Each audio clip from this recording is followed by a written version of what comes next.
What's up guys, check out this press ice cube tray set. So it comes with 2 of these trays, another one is in here, and then it comes with this container so that when you finish freezing your ice, you can flip it over into this container, and then you can put on this lid which has these little pointy things that will press down the ice cubes into the container. So that makes it really easy to get your ice out.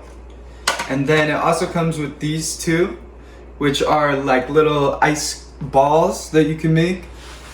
And to fill these up, you just open this up and fill it with water and then put the lid back on, put it in the freezer, and then when you're done, you can just push it open. And then it also comes with some little things to grab your ice with. So we're fancy and we tried to make some blueberry ice. So we're gonna go ahead and fill these trays, which already have blueberries in them, with some water so that we can make some ice. We got our ice all frozen now, so we're gonna go ahead and put it down like this, and then we're gonna put on the lid, and you can see all our cubes just push out like that.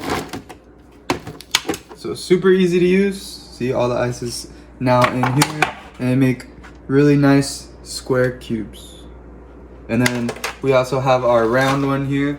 So we're gonna take off the lid, and then we're gonna try to push this out. And you can see you have a perfectly shaped ball here that you can use in your drinks. So go ahead, check it out.